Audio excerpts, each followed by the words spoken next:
What up, world? Welcome to the first episode of I Believe Sports of the new year. As you know, I am the host, Brandon and like always on all podcast platforms everywhere. BrandonJaneauShow, social media platforms, Instagram, Threads, Brandon Facebook, the BrandonJaneauShow, and of course TikTok, BrandonJaneauShow. Um, but really, where you can go and catch all the visuals is my YouTube channel, BrandonJaneauShow. Hope you guys enjoyed this episode, man. Like I said, it's the first episode of the new year, man. It's I Believe Sports, man. A lot of things been going on in sports. I mean, basketball got some things moving around now. You have, of course, boxing going on. I'll be talking about boxing. I'll be talking about, of course, football going on, college football. I'll be talking about that.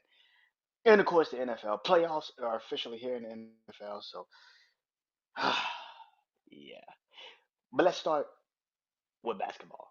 So, uh, I will, I will, um, I will be doing, um, in February, uh, my special Michael Jordan to Kobe Bryant to LeBron James.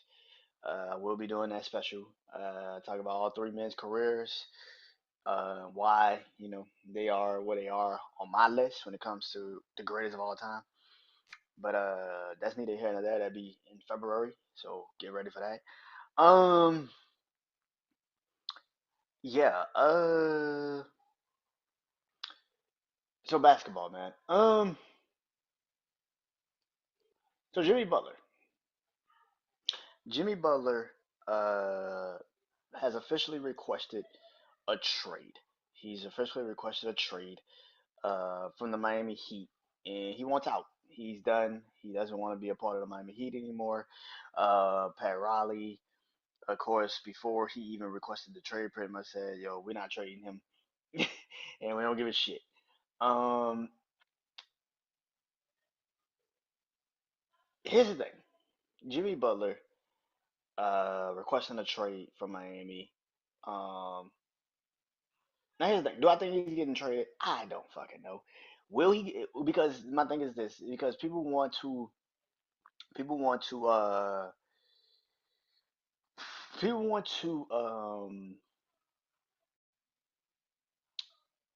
some people in the NBA, and we've seen this over the last couple of years, where people have asked for trades, and then they get in a team organization, and they sit down, they have a conversation, and they re re re rebuttal what they said, and they don't really want to do it. Now, do I think the course has ended with Jimmy Butler? Yeah, I think it has in Miami. But you also have to put into perspective, like Jimmy Butler has been with the Miami Heat since 2020.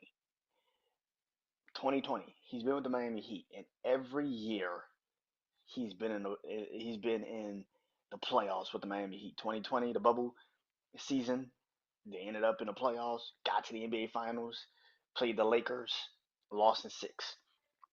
The next year, they got bounced in the first round to the Milwaukee Bucks, the eventual NBA champions.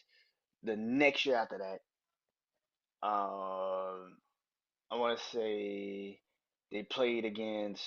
They got to the Eastern Conference Finals and lost to Boston in the Eastern Conference Finals. The year after that, they got to the NBA Finals, but lost to the Denver Nuggets. And then last year, they got bounced in the first round as well. Yeah, they got bounced in the first round because they played Boston in the first round. So for the most part, Jimmy Butler's been in Miami. He's been to the playoffs. This man has won you multiple titles. I mean, not multiple titles, but he's gotten you at least to the Eastern Conference Finals for the last couple of years. Most of his time, he's been in the playoffs. So to see this situation kind of come to an end like this is kind of crazy to sit there and say that this is how it's going to end. But at the same time, um, this has been Jimmy Butler's thing. When something doesn't go right for him, he kind of wants out. If you pay attention to how it was for Chicago when he got drafted to Chicago, this man went from being literally a person that nobody really would even think of. I mean, he was literally the last pick of the draft. And he turned himself from being the last pick of the draft to literally becoming the face of the Chicago Bulls.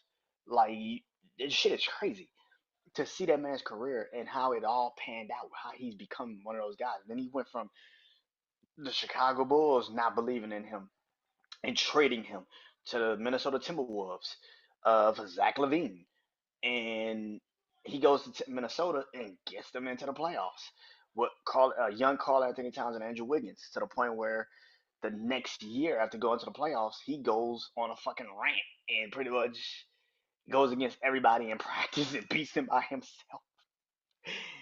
And then he leaves Milwaukee, gets traded from Minnesota to Philly, and all of this shit happened around the same damn time, and you just sitting there like, God damn, this man has had a career and a half. Certain shit that you hear about this man's career, you be like, that did not fucking happen. That shit happened. This shit happened. I thought Philly was the perfect place for him. I'm gonna be honest. I thought Philly was the perfect place for him. Reason why I say Philly was the perfect place for him because he never had to. Um, Philly was going to give him whatever they wanted, but Philly fucked up. Philly fucked up because they believed that Tobias Harris and they believed Tobias Harris and Ben Simmons were better for their organization at the time. They tried to build around Joel Embiid when they could have easily had Jimmy Butler. And if you would have traded Ben Simmons, I think Philly would have at least been a contender in the Eastern Conference for at least the next couple of years. But the fact that they have not been a contender since they literally let that man go tells you a lot about Jimmy Butler's ability. Now, you look at what is going on right now with Jimmy Butler trade requests of him saying, I want out of Miami. There's only a few teams that want to take him, and there's a few teams that he wants to go to. And you hear the teams already that he's saying, I want to go to Houston, which he's been saying for years he wants to come to Houston. I mean, the man's been saying he wants to come to Houston since he was in Chicago. The man's been saying he wants to come to Houston. Um, Dallas. We shall see with that one. What's the other one? Golden State. And then Phoenix. And I'm explaining why I think all of those teams. How do I have it ranked for me personally? Number one with a bullet. I think he knows to go to. I think Houston would be a perfect place for him. Number one is Houston for me personally. I think Houston would be a perfect place for him. I think what Houston has is something that Miami don't have, and that is youth and the ability to play the younger guys, Jalen Green, Jabari Smith, Shangoon. Houston got talent. Now I don't know how if that is to happen. I don't know who you trade if you're Houston. I don't know who you trade if you're Houston because that's those are three players I'm not giving up. Those are three packets. That is three players I'm not trading. I'm not trading Jalen Green, Jabari Smith, or Shangoon for a 35-year-old Jimmy Butler. I don't give a fuck what he can do when he's on. He's got at least 2, 3 more years of his prime, and he's kind of slowly falling out of his prime. So you have to literally have the youth and the young players to build around him that can carry him until you get into the playoffs, which is Houston's thing. One reason why I say Houston is the number one team for me if I was Jimmy Butler is because Ime Adoka. Ime Adoka is one of the best head coaches in the NBA. I've seen him now for two teams, the Boston Celtics and the Houston Rockets. And every fucking team, when he is finally in the position of of being a head coach, um, the Houston the Houston Rockets and the Boston Celtics. Look at the Boston Celtics. That team won a championship last year, but it was all really because of how Ime Adoka built that team. He put the confidence in Jason Tatum and Jalen Brown, and he got fired over some bullshit, which I still to this day think it was the dumbest shit on the planet. The only thing that really fucked him up is losing uh Neil Long, which yeah, he lost Neil Long. That's a yeah. Oof. It's a break, nigga. It's a break, nigga. But that was the only thing about him. That's the only knock on him, man. But I think that um, Houston needs a veteran. They need that veteran presence, somebody that's been to the NBA Finals, somebody that will challenge the young guys, push them to where they need to be, and then you will have somebody that Jimmy Butler respects, and Ime Udoka. I know he respects him. A lot of players do, and I can easily see him go to Houston and be the guy. Number two is the Golden State Warriors. Now, the reason why Golden State is my number two is because they're the opposite of the Houston Rockets. The reason why Golden State is two is because they have the veterans, they have the championship teams, they have the championship experienced players, Steph Curry, Draymond Green. They have the experienced head coach, Steph Curry. But what they need right now is somebody that can take the pressure off of Draymond Green from being the overly aggressive guy. When Draymond Green gets suspended or get kicked out the fucking game, Jimmy Steph Curry's on the floor and he has nobody to trust. Well, at least for Golden State, if you put Jimmy Butler there, you now know, okay, Draymond, you get suspended, you get the fuck out of here. At least we got Jimmy Butler. Again, it's very old. It's a very old team because you're trusting the fact that one of these teams could get it. One of these players, because Steph is gonna do stuff, but Jimmy Butler or Draymond Green can at least control their situation enough, control themselves. Now I have more faith in Jimmy Butler controlling himself than fucking Draymond Green. But Steph Curry is at least Steph Curry. I mean, not Steph Curry. Steve Kerr is a veteran head coach. He's a championship winning head coach, and I'm pretty sure Jimmy Butler would easily trust that he's going to put him in the right situations. Plus, Golden State has enough to trade. That's what I'm saying about Houston. Houston is young, but you're not going to trade certain pieces. You're not going to trade certain people to get Jimmy Butler. Golden State has enough pieces to be like, okay, we'll give you Jonathan Kuminga, Buddy Hield, and a draft pick, and you'll take that deal. If you're Miami, I'll be like, all right, fuck it, let's go, give me that. All right, let's do it. So I can easily see Jimmy Butler fitting in Golden State. The third team on my list to him that I would think is Dallas. Um, Dallas needs toughness, something they do not have a lot of. They need the defensive ability. They got Klay Thompson, but Klay Thompson's getting up there in the age bracket. Kyrie Irving is getting hurt and banged up. Luka's been out for a while because he's hurt. With Dallas, at least you know with Dallas you have something now. Again, Dallas is very picky about who I'll be very picky on who I would trade. I'm not trading Derek Lively, the center. Then they drafted another young center. I can't remember what his name is, but if I trade him to Miami because I think Bam is good, but Bam is a power forward at best. But if I was Jimmy, I would go to Dallas third, and fourth to be the Phoenix Suns. Phoenix has nothing outside of Kevin Durant and Devin Booker. Phoenix has nothing. You already have told Bradley Bill pretty much, if we can figure this out, we're trading your ass to Miami for Jimmy Butler. Phoenix continuously does this shit every fucking season, which is like, let me go put a band-aid on this shit and try to fix it. Phoenix is never going to get over the hump. And I think that because Kevin Durant and Devin Booker, more so Kevin Durant thinks because I won with Golden State, all I got to do now is just plug somebody in and we're going to win. Forgetting the fact Golden State was a structure. Golden State had already a made team. Golden State won 73 games before your ass got there. So every time you try to put three and three together and try to fix this shit, you're never going to make it work because you're continuously trying to fix the structure. Look at what the fuck the Phoenix Suns has. I forgot who their head coach is. Is it Frank Vogel? I think is the head coach of Phoenix Suns. You have a coach that got fired from the Lakers after winning a championship, and you think Phoenix is my third? Phoenix is the last team I would go to if I was Jimmy Butler. But Phoenix has something that the Golden State Warriors, the Houston Rockets, and the Dallas Mavericks do not have: an actual trade piece in Bradley Beal. And now you're sitting there trying to tell me you're gonna sit Bradley Beal for the next couple games and let him come off the bench. Get the fuck out of here. If I was Bradley Beal, I would tell the Phoenix Suns, suck my dick, trade me. Suck my dick, trade me. Get me the fuck out of here. You think you about to use me? Use me to trade for Jimmy fucking Butler of all people, nigga? Is you stupid? Suck my dick, trade me. Get me the fuck. Trade me. Trade me to Houston. Trade me to Cleveland.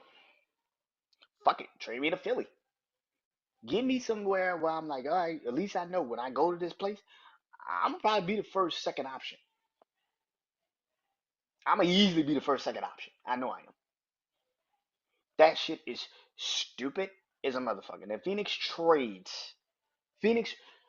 physically trades for Jimmy Butler, that team is not going anywhere because you have to give up too much. Phoenix needs to build. Phoenix does not want to build, and they do not want to change their culture for nothing.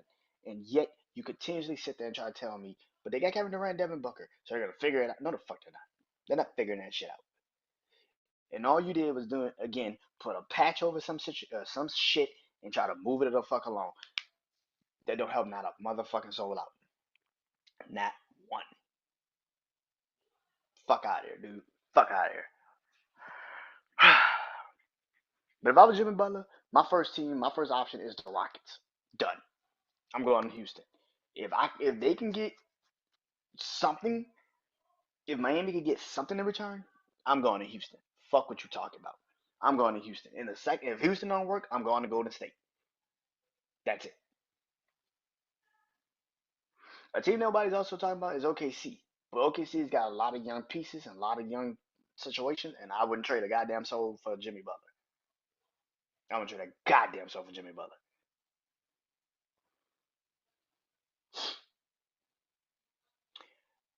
Boxing. So it's been a minute, and I didn't get a chance to talk about it. Did I? I think I did. I don't remember. I think I did. I can't remember.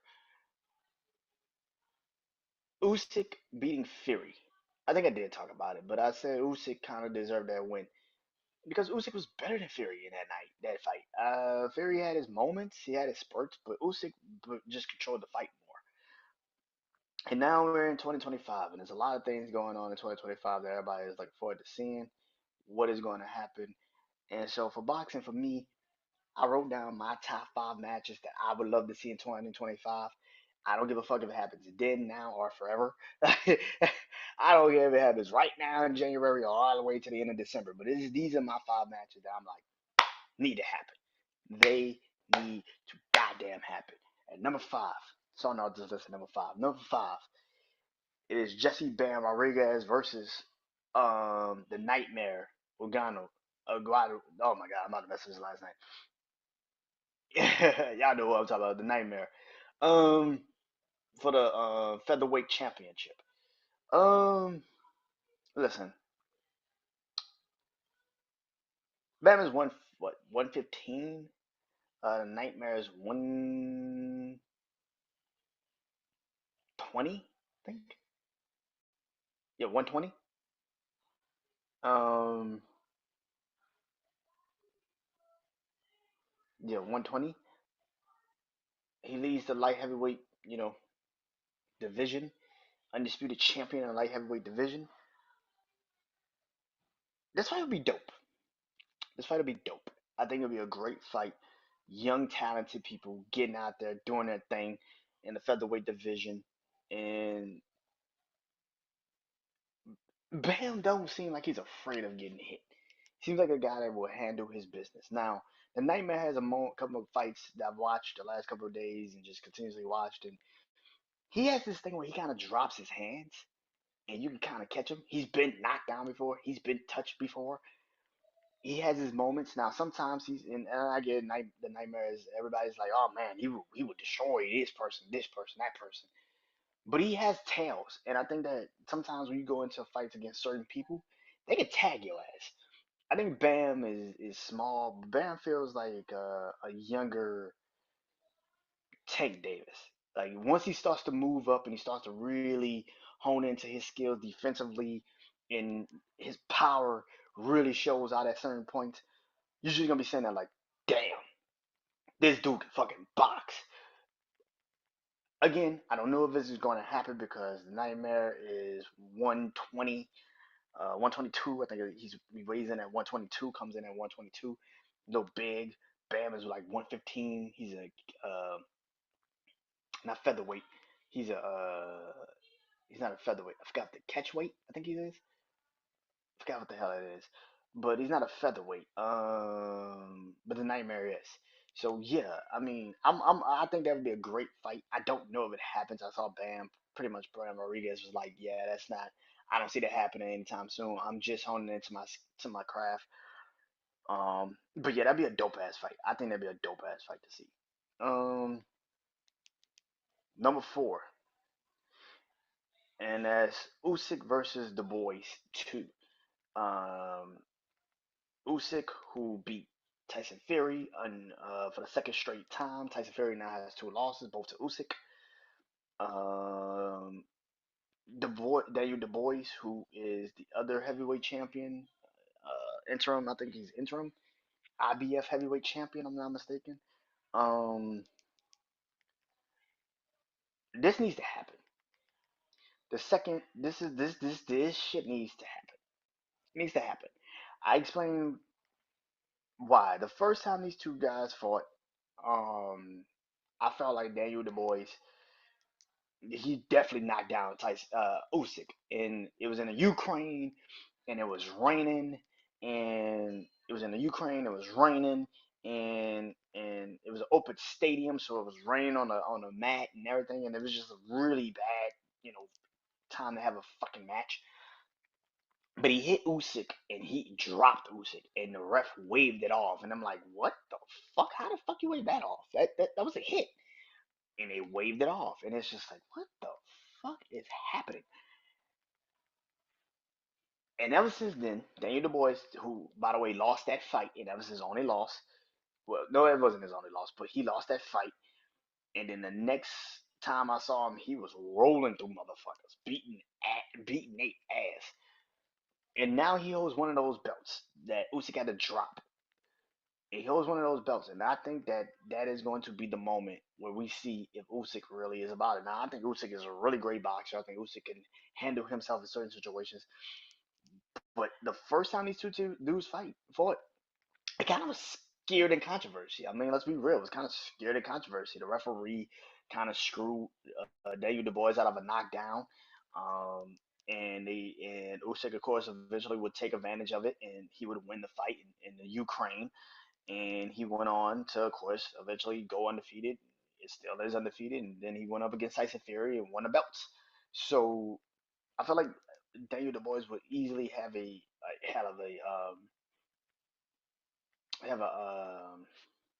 claim to it. I mean, he has one of the belts, like I said.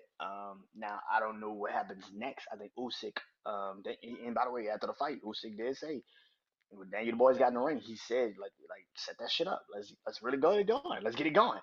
So I'm looking forward to seeing this. I think it will be a dope ass fight. I think that if they fight again, I think Daniel Du Bois might get Usyk this time. They're kind of like same height, same ability. So I think Daniel Du Bois might get Usyk that time. The second time around, I think he gets him. I think he gets him. The third fight I would like to see happen is a fight that already happened, but it needs to happen again because we need to finally put this shit to bed. And that is Ryan Garcia versus Devin Haney 2. This shit needs to happen. Reason why? Because Devin Haney need to get his manhood back. This shit is getting embarrassing, bro. God almighty. Dude needs to get his manhood back. This shit is getting embarrassing. Nobody, no word on when it is. Of course, Ryan Garcia technically will be up out of his suspension that he's got since the fight in April. I can see Devin Haney and Ryan Garcia maybe fighting in the summer of 2025 or maybe September of 2025. You throw the right amount of money, Turkey Al Sheik. You throw the right amount of money to Devin Haney to get back in that ring with Ryan Garcia because I don't think it's Ryan Garcia that would be afraid to fight Devin Haney. I think he wants to prove like no, but like no, bitch, it wasn't steroids that I whooped your ass that night. I can actually just whoop your ass. And I think Devin Haney would fight Ryan Garcia, but you gotta throw him an extreme amount of cash. And he would get in the ring and he would fight. I know he would. If he knows he's gonna get his ass whooped and take the money. But I could definitely see Ryan Garcia and Devin Haney fighting again sometime this year. And if Devin doesn't get in the ring with Ryan Garcia at any point during this time, The bro, just call it quits. Just retire. Go do some shit with your father. Open a boxing gym and shut the fuck up forever. Because if you don't get back in that ring with Ryan Garcia at some point in 2025 or 2026, at some point in y'all careers, if you don't get back in that ring with Ryan Garcia and prove that he um that he didn't beat you, that he did use steroids, and that's the only reason why he beat you. When we all know that's not the real reason why he beat you, but you let your fanboys tell it, and they'll tell it. But at some point, man, you gotta be a man, and you gotta stand on your own 2 feet. You gotta go in the ring and fuck up Ryan Garcia, or get fucked up, whichever one floats the boat. Number two, I don't know how realistic this is, but let's hope and pray it happens. 2025, number two, my fight that I want to see, and I've been saying this since 2024. I'm probably gonna continue to say this until this shit happens. David Benavidez versus Canelo Alvarez. This shit needs to happen. Now, David Benavidez is already fighting another top contender, but it will not hurt if these two men at some point get in the ring. Because at some point, Canelo Alvarez, listen, I'm not like everybody else. I do not want to see Canelo versus Terrence Crawford. Terrence Crawford is getting up there in age. He's what, 38, 39. By the time they get in the ring, he'll be at least close to 39, 40, which is another notch on Canelo's belt that he does not deserve. You beat a fucking 40-year-old boxer. Congratulations. You should run around the ring and do a congratulations dance. You don't want to get in the ring with an actual prime who knows how to boxer. And you don't actually want to get in the ring with a prime boxer. And it's starting to piss me off now. You didn't beat on Edgar Berlanga. You didn't beat on old dude, and now you're gonna go fight Terrence Crawford, who's going up a weight class, who's only you will be his second fight in the middleweight division. Like, come on, bro. Like, seriously, my nigga, fuck out of here, dude. I'm sorry, I cannot give Canelo Alvarez any of this credit, and I know people want to sit here and tell me that he deserves all the credit. Terrence Crawford would be a great name on his resume. A great name on his resume. Terrence Crawford would be a great name on his resume. But then let's put into perspective. Terrence Crawford has been out of the ring for what, a year now? A year? He's 40 years old. I guess. Like, I fucking guess. Canelo needs to get in the ring with somebody like David Benavidez, who's, what, 2 years, 3 years younger than him? Who's been at the top, has boxed a lot. So, yeah, I think that would be the fight that I'm like I said, I will continuously scream that is the fight that Canelo Alvarez needs to quit running from. And at some point, he's going to move up to the light heavyweight division because he wants to fight Arthur Benavidez or Demetrius Bivol again. He wants to fight Bivol. But if I'm Bivol, I'm like, man, I already whooped your ass. Dave Benavidez, if you beat Dave Morrell, I'll give you the fucking title match if I beat Arthur again. Now, again, if he beats Arthur, that's a trilogy, obviously, and that needs to happen. But if not, if I'm David Benavidez, I'm like, bro, like, I'm first in line. I don't give a fuck what happens. I don't give a fuck what the boxing commission is telling me. I'm first in line. I don't give a fuck. Canelo ducked me for years. I'm not about to sit back and let this bitch ass nigga get this fucking job or get this over me. Fuck that. Nope.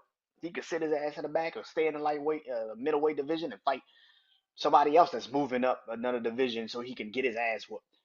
I'm not doing that shit. No, you sit your ass behind me and you wait, or you fight me.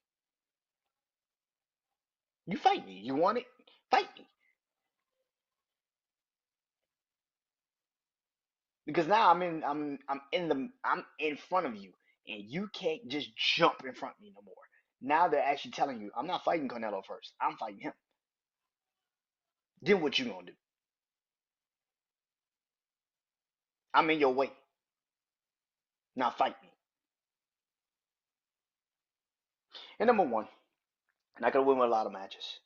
I could win with a lot of matches at number one.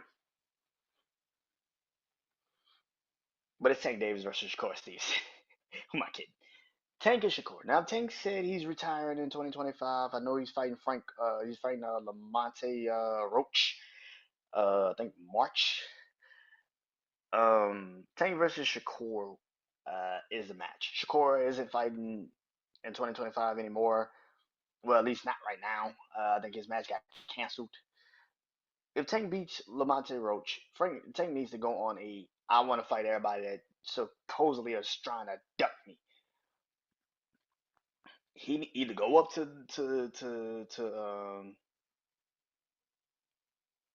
junior welterweight or stay at the lightweight division and dominate. Now, maybe you can get Lomachenko to come out of retirement and want to fight you. That might work. I don't know. Lomachenko's kind of been very spotty on what he wants to do. But Shakur and Tank is the matchup. That's the next one. I've always been open to seeing Tank and Teofimo Lopez. But this is really my matchup. Because I want to see if Shakur will actually step the fuck up and actually show people that like I can beat Tank. I can actually beat Tank. Now I don't think he will, because I've seen Tank box enough to know like if Tank puts the pressure on Shakur, Shakur can't do too much to stop Tank.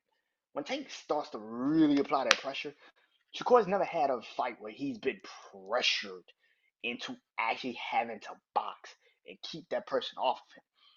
He can keep the distance. He can keep his arms. Now, Tank Shakur's got some long arms. He can kind of keep distance. He can jab him, keep him away. But like I saw in the Frank Martin fight, once Tank starts to fucking open up and he starts to hit you in the body and he starts to kind of slow you the fuck down, he kind of puts you in front of him, you can't really run. You can't really go anywhere. So what the fuck do? You're sitting duck, and that is a very problematic situation. But that is my number one fight: Tank Davis versus Shakur Stevenson. Football. Me and my brother want to talk about this, so I'm not gonna get any more into it. But the SEC commissioner can shut the fuck up. I am sick and tired of the SEC commissioner crying like a little bitch every time the SEC gets beaten.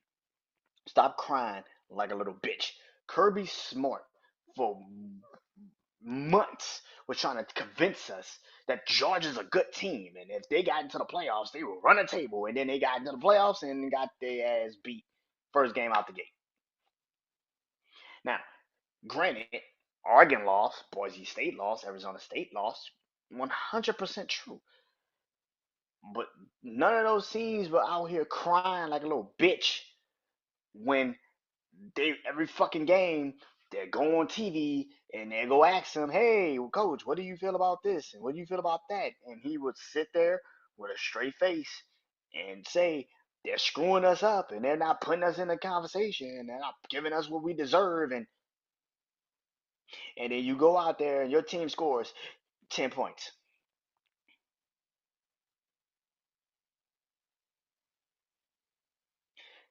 10 fucking points. All right. Or what's the excuse? We didn't have our starting quarterback. I don't give a fuck. You can't be sitting up there trying to go nuts and go crazy and talk crazy, and then turn around and get your ass bounced out the playoffs when you was talking reckless for most of the year, talking about somehow how the committee ain't giving you your proper respect, and then they gave you, and then you got the number 2 seed, which I knew they didn't deserve at fucking all, but you got the number 2 seed, and then you lost. You had another day to prepare for this game, and you lost. A whole nother day to prepare, and you lost. Fuck out of here, dude. Kirby Smart can shut the fuck up forever. Nick Saban can shut the fuck up forever. The SEC is not that same conference it was 20 fucking years ago. It's not. And the lesser and the quicker we can stop talking about how the SEC is still this dominant ass conference, it's not. It's not. I didn't told y'all for fucking months that the SEC is not that conference. You almost they are lucky. God, they are lucky Texas survived against Arizona State, or every SEC team would be out of the college playoffs. And we don't even claim Texas like that. They are lucky that Texas got saved. Now, me personally, I would have never blitzed on 4th and 13. The fuck were you thinking? I would have never blitzed on 4th and 13 with the game on the line. Are you fucking stupid? I'm not blitzing. If you throw this bitch and you get the first down, congrats. But Quentin Errors in that moment probably doesn't make that throw with extra coverage. You could confuse him and pick the ball off, and now the game's over. I would have never blitzed on third, fourth, and 13. Are you fucking kidding me?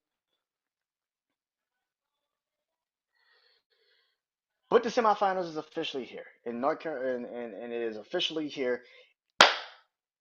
It will be Notre Dame versus Penn State. I think they play Thursday.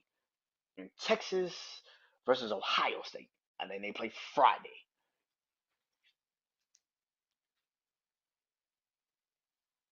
Notre Dame has the defense, don't have the offense. I've always said this. Notre Dame's defensively is really fucking good. Defensively, Notre Dame is a hell of a team. But the moment you stop talking about their defense and you actually have to put the ball and the fate in that offense's hands, I don't trust it. Riley Leonard is cool, but Riley Leonard went from having a conversation of being one of the best quarterbacks of last year to now being like, I don't even know if his team could score over 20 points in a game. That's a problem. That's a problem. Penn State has somewhat the offense. They have an okay defense, but James Franklin in big moments have not shown up. Don't get it twisted. Don't get it twisted. When they've actually had to play top competition, they shit the bed. In the last 2 weeks, the last two times they played, they didn't really play. They played Boise State, who, for lack of a better word, just didn't show up in the first half, and Penn State capitalized on it. Because if you looked at the second half, Penn State, Boise State, and Penn State were the same, were neck and neck, neck and neck. But Penn State won. I don't know who's going to win this game. If Notre Dame defensively, if Notre Dame defensively can handle themselves, keep the game close, 20 points, 21, 20 points, 23 points might win the game for you. As long as they don't let Penn State get overly, um, if they don't let Penn State pretty much come out and just run them out the building early, they keep the game close, they can beat them. They can beat them. I don't think Notre Dame's offense is good at all, but they can beat them because the defense is good. I think Notre Dame's defense is better than Penn State's. And when it comes to the Texas Ohio State game, like I told my brother Juan on Saturday, I trust Ohio State's players. I do not trust the head coach. I trust Texas head coach. I do not trust the players. So it really is the battle of who the fuck is going to win out of that. And if you ask me, I think Ohio State wins. I think Ohio State wins. Reason why is because there is something severely wrong with Quentin Harris. Now, I don't think it's an injury. I think it's mental. I think it's a mental thing. I think he knows that his coach, and by the way, he's been benched this season a couple of times for Archie Manning. He knows if this shit goes south at any moment, I'm getting benched. And when you have a quarterback that's hanging over your head that a lot of people are saying is a prodigy because of his last name, and someone can prove it sometimes. I don't think Archie Manning is this take no prisoners quarterback, but we shall see. But when you got somebody hanging over your head like that severely, that everybody's saying is a prodigy, and you holding them back, that's a sense of mental anguish that a lot of us don't have a chance to see, and I don't ever want to feel that somebody can just take your spot without you really doing anything wrong. Just take your fucking spot. So yeah, I think Ohio State wins this game because I think Ohio State has better players, better situations. Uh, and we've been like I said, Quentin Harris. That I think that's a mental thing. I think if Ohio State gets up early, Texas is not coming back. Texas is not coming back. Texas is not coming back. Texas probably won't even make the game competitive. Ohio State gets up early. Texas is not coming back. Texas is not making the game competitive. No.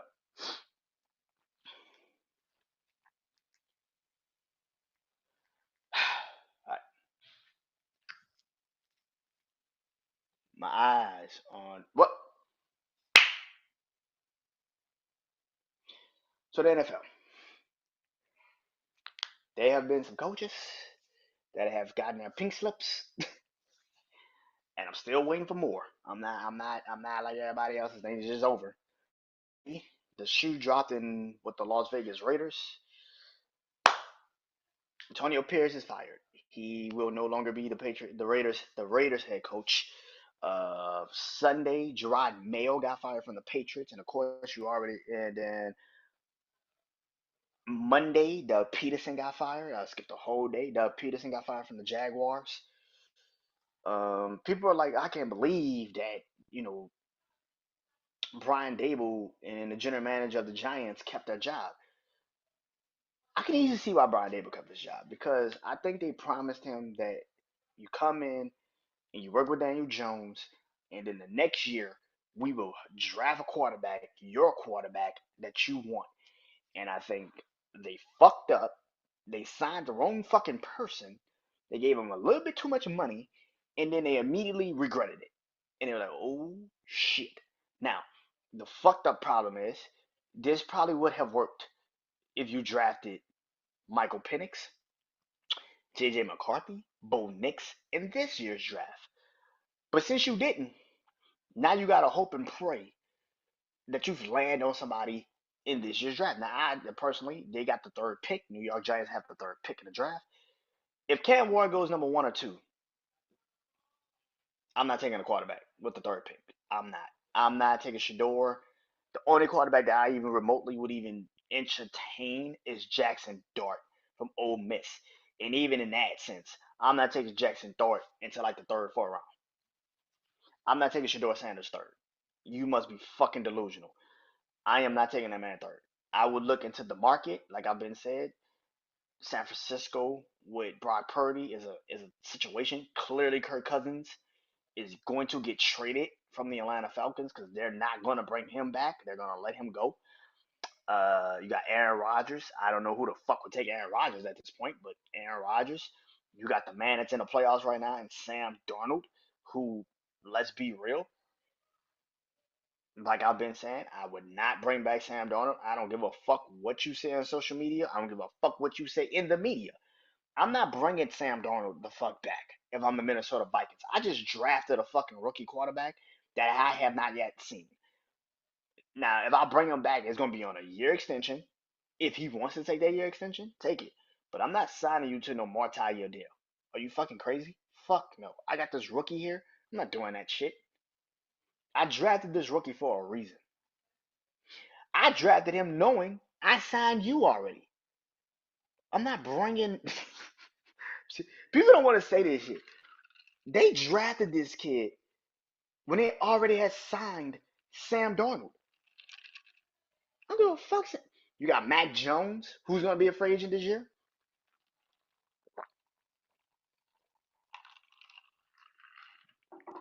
You got Mac Jones going to be a free agent this year because he didn't sign an extension with the Jaguars.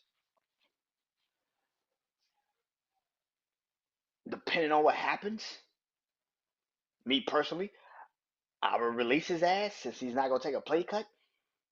Derek Carr. There's a lot of quarterbacks that the Giants can look into to bring in before you start to say, let me draft a quarterback. Build your team and wait till next year. Build your team, wait till next year. I know it sounds really stupid nowadays, but you got nothing to lose. And I get that John Maris like, oh, it's my patience are running thin. If I was like I said, if Tennessee doesn't take Cam Ward or Cleveland doesn't take Cam Ward, then take him at 3. That's the only quarterback that I would even remotely be like, that makes sense. But if Cam Ward goes before the first 2 picks, if he's gone by the time you get to 3, take an offensive lineman and keep it the fuck pushing. Take a defensive lineman, take an offensive lineman, get your offensive line right, continue to build that up, and move the fuck on. Draft a receiver. Get another receiver to help Malik Neighbors out. I don't fucking know. But take the kid from Arizona.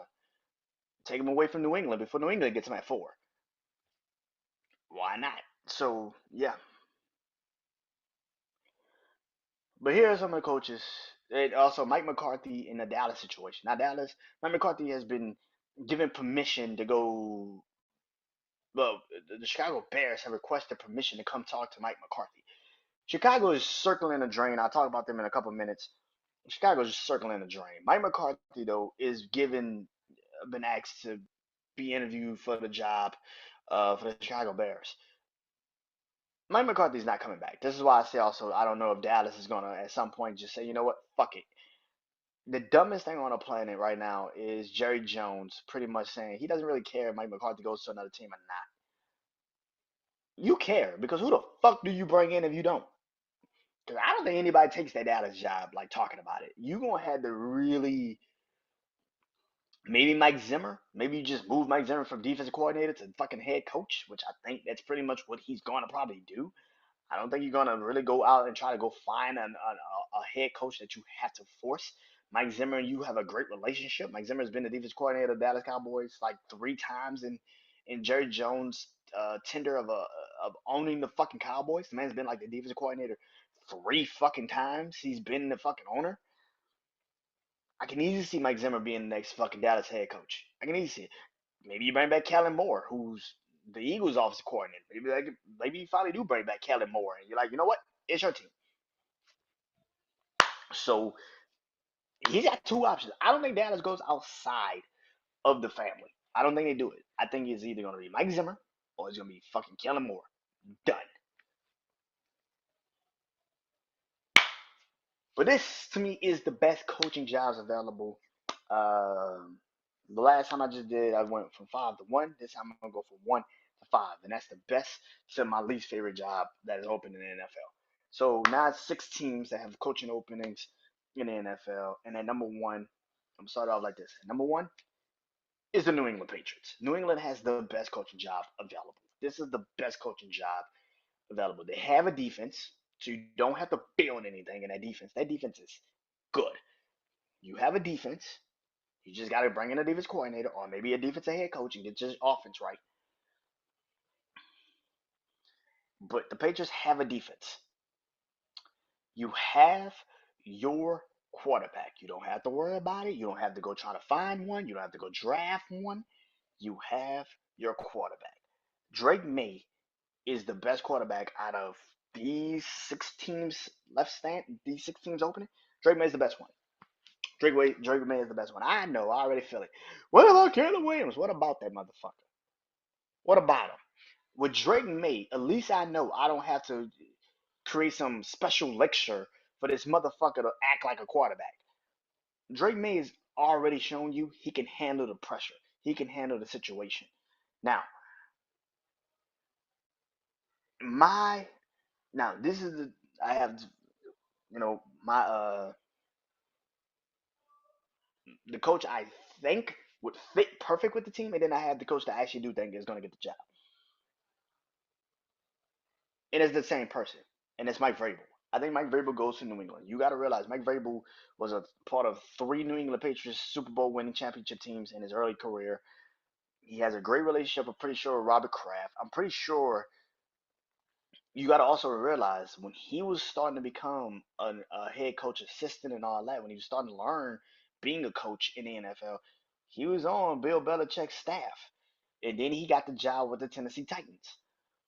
He was on the New England Patriots. And no, he was on the New England Patriots staff. Then he went to the Texans to be a defensive coordinator. Then he went to the Tennessee Titans. So the man has been around the Patriots organization for a very long time. They've always wanted him to be the next one in line for Bill Belichick. So now that he's now a free agent, he is out there. I can easily see Mike Vrabel being like, and here's the thing: Patriots are the best job, and he's the best coach. Take it, take it. He's the best fit, and he's probably the guy that's going to probably take the job. Number two, for me, it's the Raiders. The Raiders are the second best team. I know a lot of people think I'm fucking delusional, but it's the Raiders. The Raiders are also in a very interesting situation. You have Max Crosby, you got Christian Wilkins, who's coming back next year after tearing his ACL. He will be back next year. You got uh, you got an offensive line with Colt Miller and Jackson Powers Johnson. You got some offensive line help. One thing about the Raiders that they need to get better is they have to get defensive. They have to get offensive help. They gotta get weapons. That's it. Once they start to get the actual weapons for the Raiders, they'll be okay. And that's the thing. Now, the Raiders are in the same boat as the Giants, the Jets, the Jags, the Saints, which is Seattle, which is I need a quarterback. I need a quarterback. But at the same time, I'm the Raiders, and they draft what? What are they? 8. I think they picking 8 in the draft. 8, 7, something like that. I know they're in the top 10. Like I said, if you don't get a quarterback in this draft, if I'm the Raiders, depending on who you sign and bring in as a head coach, I'm looking at Brock Purdy. I'm looking at Sam Darnold. I'm looking at guys that are veterans that don't really need a lot, but they have the offensive line. Like I said, the Raiders have the offensive line, and they got to me a defense already there. You just got to build it. You just got to now get the weapons for the Raiders. And the Raiders had a really good draft last year, so I won't be surprised if they get another draft and kill it.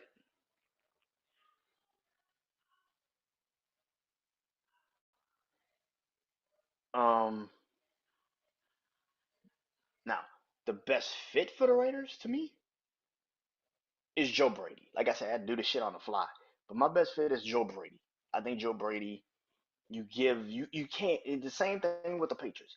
Whoever takes the Patriots job, whoever takes the Raiders job, you're gonna be there for a minute. They're gonna build for you. They're gonna let you build this team the way that you need to build this team, and that is why I feel like Joe Brady is a good fit. I think Joe Brady, offensive minded. If you get him the right quarterback, it could be a pack. It could be a 2-year deal with Sam Darnold, Brock Purdy. You get the right offensive. You got the offensive line already there. Just get some weapons, and this Raiders seem to be dangerous. It could really be dangerous with Joe Brady. Now, who I think will actually take the job, somebody nobody's talking about, and that's Robert Saleh. I think Robert Saleh takes his job. I think Robert Saleh will actually be the one that takes the job because I think Robert Saleh is somebody that nobody's talking about, but somebody that got a really shitty deal with the Jets, and I think will fit perfectly with the Raiders culture. He will fit that shit like a glove in a hand. It shit would fit perfect. I think with his ability to coach defense, his ability to coach, he will fit the Raiders culture. Fucking like a glove in a fucking hand. And when I was doing my Saints show, Bleed Black and Gold, I was talking about Robert Salas. I said, listen, man, every time this man's been a head coach, his defense, and wherever he's been coaching, defensively or actually as a man at the helm, defensively, his defense is never the problem. It's always the offense. Now, again, the Raiders might have a problem with that, but again, you cannot just fire the fucking head coach just because the offense sucks. You have to build this shit, and that is the thing. And Robert Salas, I feel like if he goes to the Raiders, he'll be ready to go. I think that'll be the perfect fit for him. The third team, moved everybody down, and that is the Chicago Bears. Like I said, you got to create a special elixir for Caleb Williams to be the guy. He's starting to fall into the same fucking feeling, like I said, as a Trevor Lawrence, where it's like you guys in the media, people in the media would never admit that he's bad. You have to wait 4 or 5 years to be like, oh shit, this dude can't fucking play. Oh shit, we might have said he was a generational talent a little bit too soon. Trevor Lawrence also had these moments in these games where he kind of was good, but that's about it. He was never the fucking guy, and that is the thing about this. I think that Caleb Williams, I think people giving Caleb Williams a little bit too much praise for something he isn't yet, and you're continuously streaming about a talent. The talent at some point has got to live up to the reality, and the reality is he's not there yet. Now, will he ever be there? I don't fucking know. Me personally, no. It's hard to get him out of the situations that he's in because he's trying to make shit happen that isn't there. That isn't there. He got to get out of his own fucking head. and he can't do it. Now, for me, the best fit and who I think is really actually going to take the job, like I said, the fucking Chicago Bears have interviewed 13 fucking people to see if they can take the head coaching job. There's a reason for that because who they actually really want, because of who the fuck they actually really want to be the head coach, they haven't interviewed them yet. Now I don't know if he's saying, listen, I'm not taking any interviews until the off season or until we're done with the playoff race or whatever the case may be. But who I think they really want is Cliff Kingsbury. And I think he's the best fit, and I think he will take the job. I think once he finally sits down and says, "Fuck it, let me go talk to Chicago," I think he takes the job. I think he's the best fit, and he's the guy that actually will take the fucking job, and you can actually swing that with the ownership and say, "Listen, it's gonna take a minute, but at least we got somebody that knows Cliff Kingsbury. I mean, Caleb Williams, and can get Caleb Williams where we need him to be for the next couple of years." So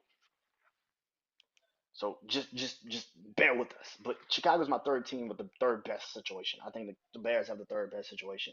They have the weapons. They have the offensive. They have the weapons. I wouldn't say they have the offensive line. They gotta get that shit right. But they got the defense. They got the weapons and they got the defense. Now the quarterback, offensive line, still out for. To me, still out. I don't know if they actually have that, but we shall see. Number four,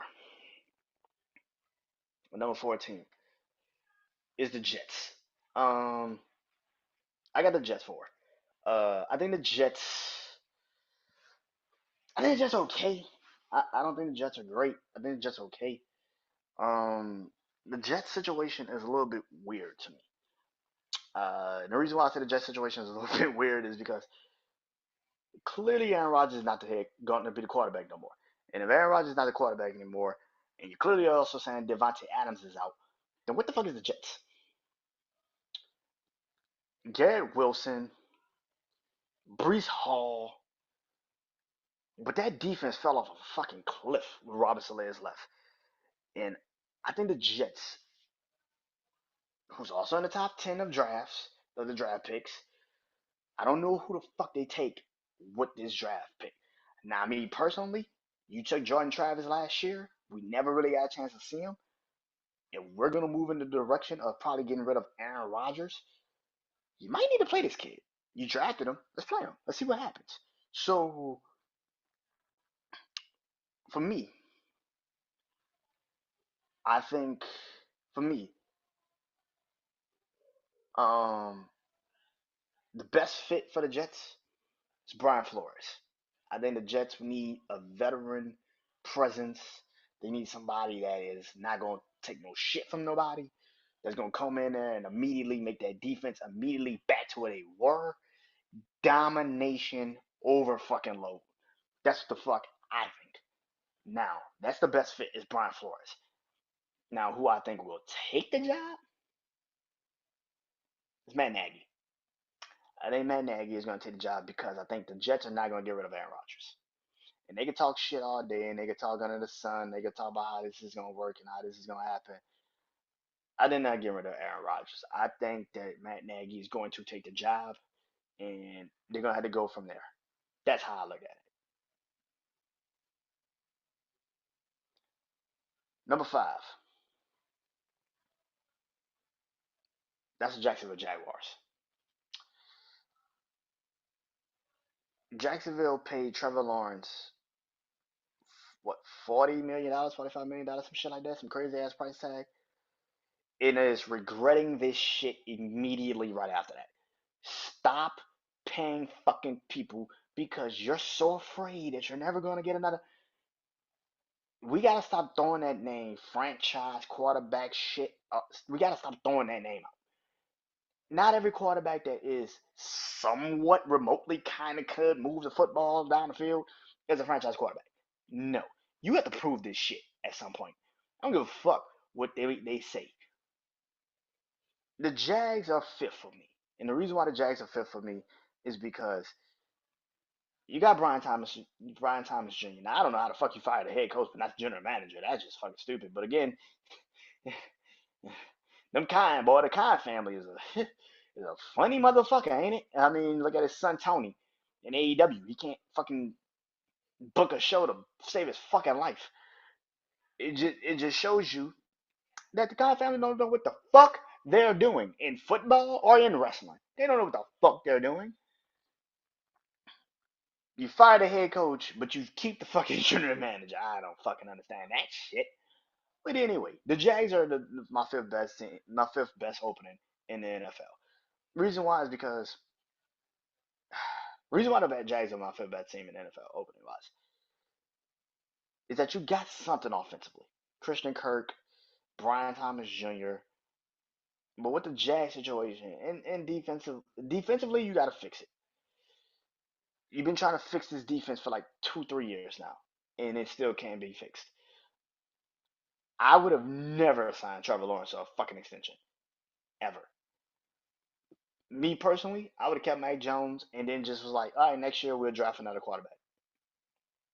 That's just me personally. I don't know who you take in now for the Jags.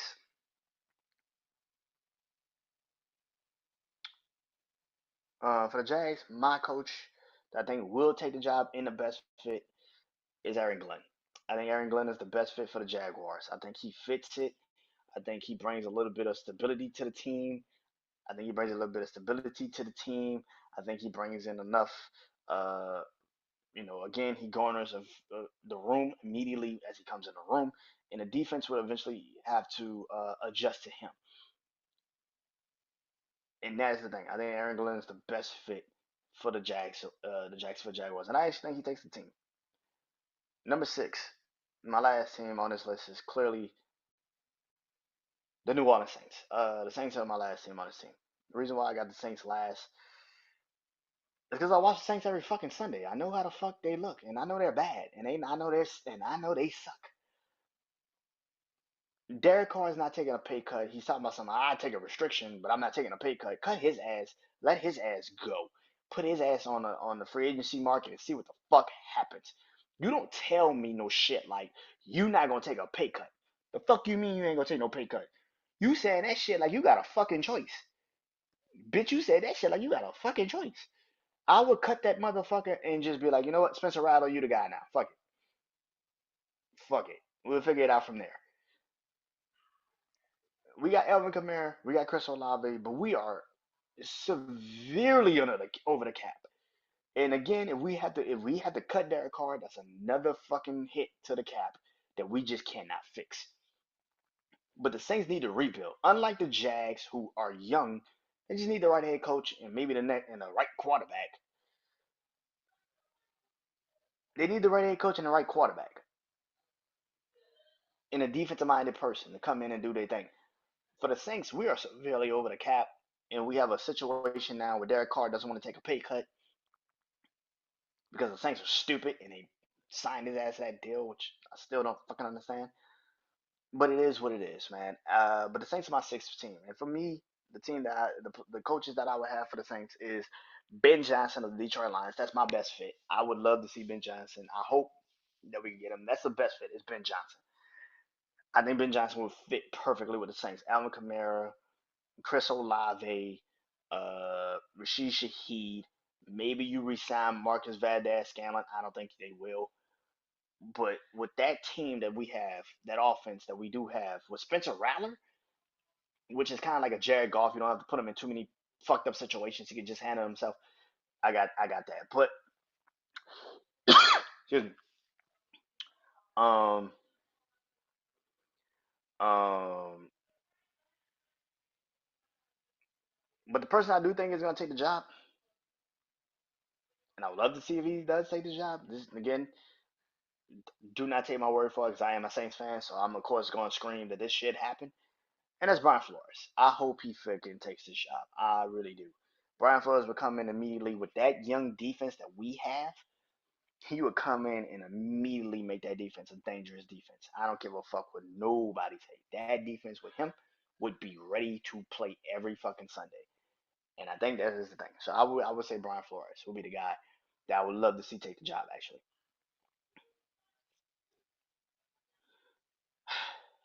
My eyes on football. I was trying to do this earlier, but let me do it now. Y'all already know 4 games. Skeptical game of the week. My most interesting game of the week. My upset game of the week, and of course, my game of the week. Now, of course, I usually do this with college football, but since there are only like 2 games left to really play, I'm not doing that shit. But like I said, the NFL playoffs is here, so this is what I'm gonna do. So my skeptical game of the week is Steelers versus Ravens. Now, I had this as my skeptical game of the week. I wrote that down, but I'm actually gonna go with a different game, which I haven't never done. So I'm gonna do that. My real skeptical game of the week. I put the Steelers Ravens, but my real skeptical game of the week is Chargers versus Texans. I know, I know. That's not some shit you're supposed to do. Um, my skeptical game is the Chargers versus the Texans. The reason why it is my skeptical game of the week is because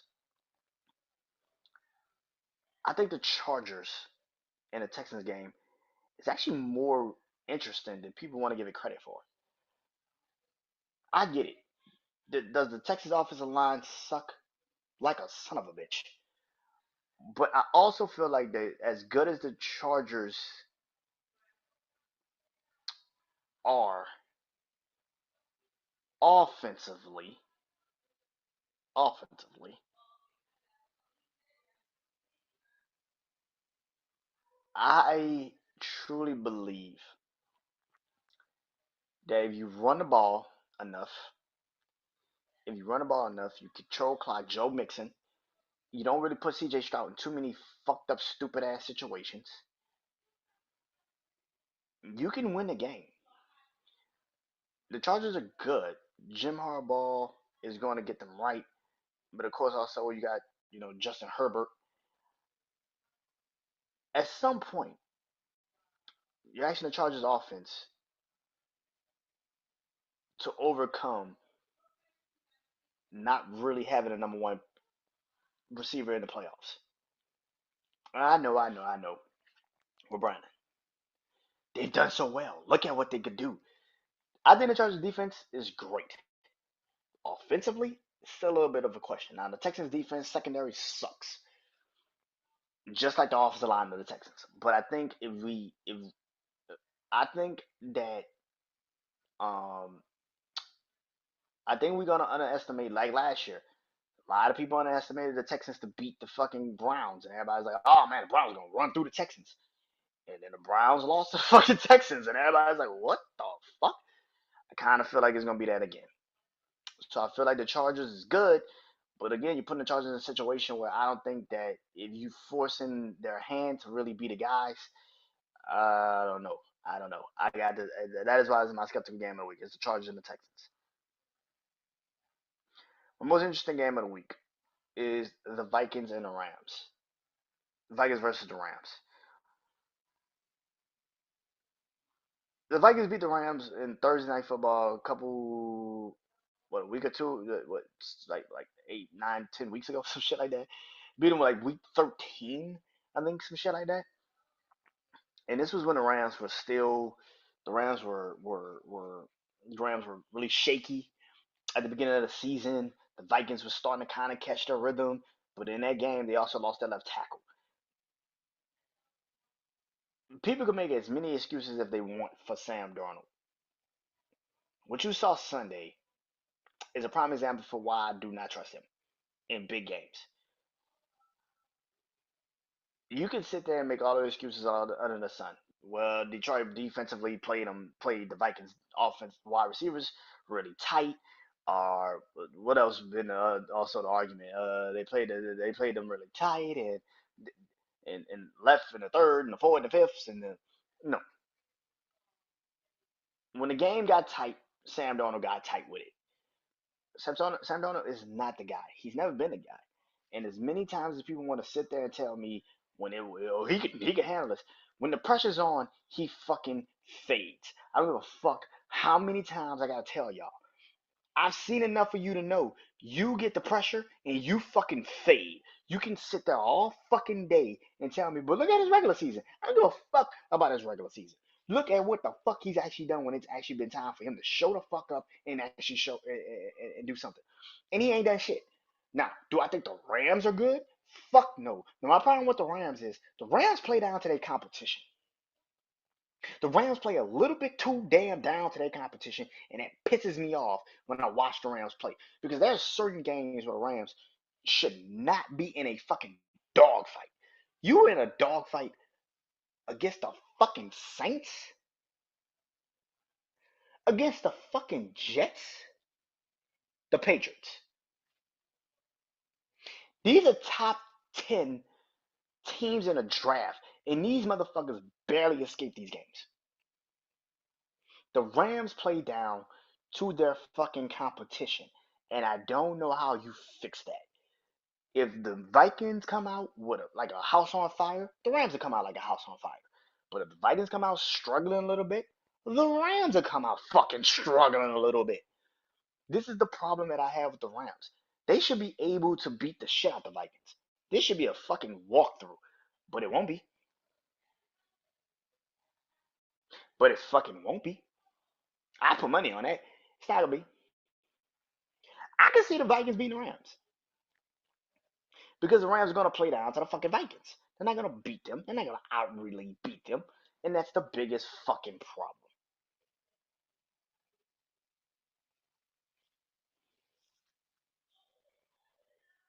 My upset game of the week is Broncos versus Bills. Now I know a lot of people will sit there and tell me I'm crazy for saying the Broncos and the Bills are upset game of the week, but the Broncos defensively is really fucking good. Now offensively, like me and my brother Juan say all the time, they kind of hit that ceiling a little bit too much for our liking. I don't think the Broncos. Now, don't get it twisted. Um, watching Kansas City, uh, get destroyed 38-0 was not on my bucket list. That it was not on my list for the season. But again, it is what it is. But where the problem kicks in is that I think the Bills have to dominate the Broncos. They're upset. But the reason why I have them as an upset is the Bills can also fall into that trap of sleepwalking. They can sleepwalk through this game, and then they can be down 14 points, and you're like, what the fuck? And now they got to make it up. The thing about the Broncos is, don't give them a chance. They're young as fuck. They don't know no better. You don't want to give them a chance. You want to dominate them. And if I'm the Bills, I want to dominate the Broncos. The Bills defense, I've always said this whole fucking season, the Bills defense has been my question mark. I have always said the Bills defense is the biggest question mark for me. The Broncos defense can get to the quarterback. They can slow you the fuck down. Patrick Surtain is one of the best cornerbacks in the NFL. So who the fuck you think he guarding? So what does Josh Allen do? What does Josh Allen do? Run? That's pretty much what he gonna have to do. Patrick Surtain. So you're not throwing it to his side, clearly. So what do you do if you're Buffalo? Everybody's talking about the Ravens being the team to watch for in the playoffs. It's really the Bills. Because as much as I don't trust Denver in these types of games, Josh Allen needs an escape. And Patrick Surtain is going to cover the fuck out of Keon Coleman, or he's gonna cover the fuck out of Amari Cooper. Somebody getting shut the fuck down Sunday. So what the fuck do you do? And Buffalo's offensive line ain't great. That's gonna be interesting. This is why it's an upset. I don't think the Broncos beat them, but would I be surprised if they did? Fuck no. Fuck no. And my game of the week is a rematch of week one, which is Commanders and Buccaneers. I'm gonna be 100. I think the Commanders win. I'm gonna be 100. I think the Commanders beat the Buccaneers. Um, reason why is because Tampa Bay. Tampa Bay is a. How can I say this? Tampa's a. Tampa Bay's a weird team.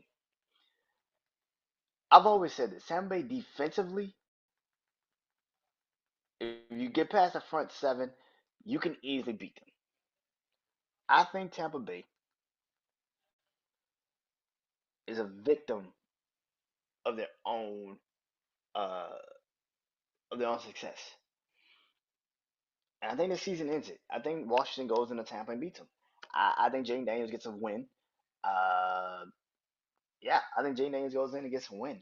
Now, I didn't put this game on there. I'll talk about him in a couple minutes, but I think Jane Daniels gets a win, man, in the playoffs. You got to also put into perspective the first game of the season he ever played, his first game of his career was in Tampa Bay, and he got absolutely destroyed. Fast forward the clock. So, yeah, I think Commanders beat Buccaneers, man. I'll be honest.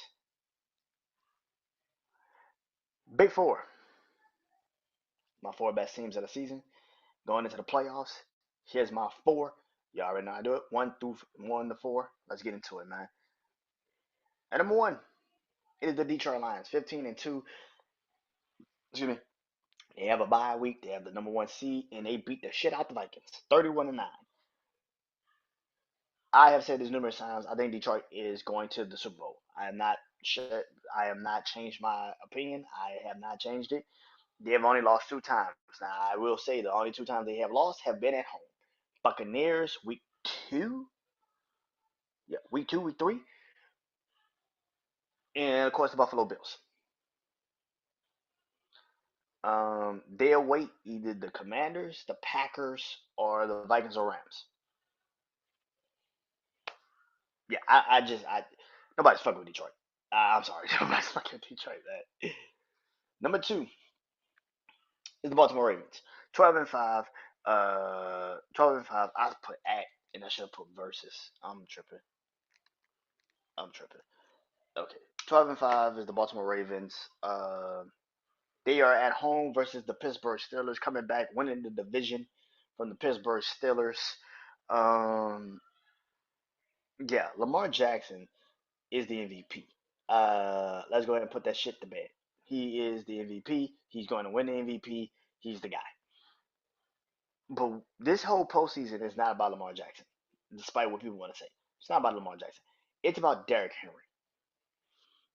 If the offensive coordinator, Todd Monken, wants to get a head coaching job, he is going to do everything in his power to get Lamar Jackson out of certain situations and give the ball to Derrick Henry. And it starts this Saturday against the Pittsburgh Steelers. Derrick Henry has to have 30 fucking carries for at least 100 some yards and just grind the Pittsburgh Steelers the fuck out. They have to beat their ass. The Baltimore Ravens defensively has also gotten extremely better as the season has progressed. And I think Baltimore defensively is actually going to carry them a lot in this playoffs. I know a lot of people ain't really talked about it, but that defense of Baltimore is starting to really catch fire. And like I said, nobody's talking about it, but it's coming soon. Number three is the Philadelphia Eagles, 14-3. They host the Green Bay Packers for Wild Card Weekend. Finish the second seed in the NFC.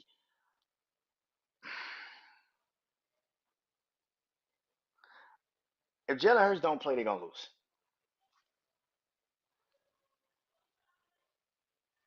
If Jalen Hurts does not play, they're gonna lose. And I know that shit sounds so crazy to say, and I know it sounds so blasphemous to say. And looking at Green Bay, they got some fucking injuries too. Jordan Love's hurt. Christian Wilkins is out. Christian Watson is out for the rest of the year. His rest of this season. And I get it. I get it. I get it. I get it. I get it. But I am not about to sit up here and lie. If Jalen Hurts does not play, Philly gonna probably fucking lose because you cannot have Jalen Hurts, who is a very important piece of that offense moving forward. And I know people don't want to admit it, but he's a part of that offense, and they need him. I have, yeah, I think the Eagles need Jalen Hurts to play because if not, then you can just circle load the box with Saquon Barkley, and now your offense is fucked. Now, granted, again, defensive Philly is really good, but it don't take too much if you load the box against Saquon Barkley. It don't take too much to win the game against the Philadelphia Eagles. You can score 14 fucking points and win the game. You don't need too much. So I got the Eagles probably winning that game. But if Jalen Hurts does not play, they're gonna probably lose. I know that sounds so blasphemous, but if Jalen Hurts does not play in that game, Jordan Love just need to be good for 2 or 3 throws and run the ball, and you win that game. And number 4 is the Commanders at 12-5, going into Tampa Bay. Like I said, I think Commanders beat. Um, I think the Commanders beat uh, Tampa Bay Buccaneers. I think Baker Mayfield goes out there and have a game. I think it's gonna be a shootout, but I just think at some point Washington's just gonna be a little bit too diverse for Tampa, and it's just gonna be like, oh shit, we can't get this. So yeah, that's why I got the Commanders. Levels of warning. Y'all already know how I do this. 3 teams: yellow, caution; orange, panic time; and red is a good old DOA. So let's get into it. Yellow, caution, and that is the Buffalo Bills, 13-4. Like I said, you can go into that game thinking you're just gonna walk through Denver Broncos if you fucking want to, but don't give Denver a chance. Patrick Surtain is gonna clearly shut down one of your receivers. If that is the case, who the fuck do you go to?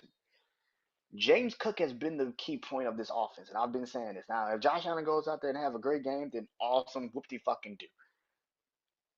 But I don't think he will. I think Denver's defense is good. It's cemented. I think they know how to play certain situations.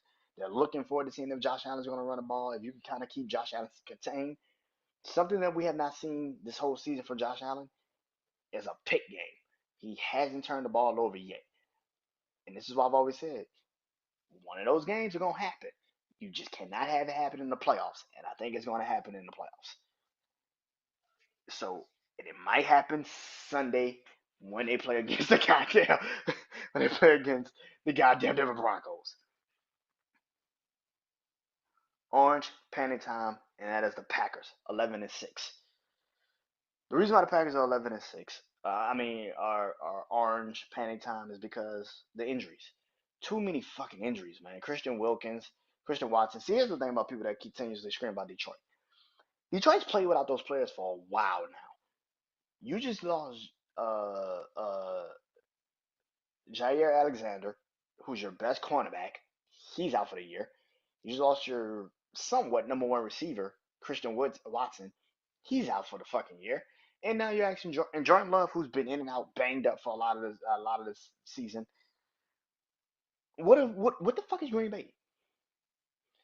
I think they could go into Philly and beat Philly if Jalen Hurts is not playing. Even if Jalen Hurts does play, they could give Philly a chance. They could give Philly a fight. They could easily give Philly a fight. But this isn't week 1 like the Washington and Tampa game. This isn't week 1. You're not in Brazil. You're in Philly. They can catch you. They can beat you. So we should be very cautious of this because red is DOA, and that is the Philadelphia Eagles, and they're 14-3. Like I said, Jalen Hurts is the key. If he does not play, that's a problem. That's a massive fucking problem because then you load the box on Saquon Barkley. And if that is the case, and I know people are gonna sit there and say, well, "What about the AJ Brown? What about Devontae Smith? What about him?" You trust Kenny Pickett in a playoff fucking game? Kenny Pickett in a playoff game when it's probably gonna be snowing.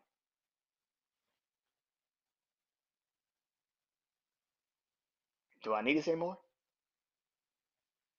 Do I need to say more? Fuck out of here. That is it. I'll be back next week to talk about pretty much college football. College football championship game will be officially here. We know the teams. Talk about some more NBA going on. Uh, give you my divisional eyes on football, my big 4, and levels of 1. And until next time, this is I Believe Sports. I am Brandon Janeau. Peace.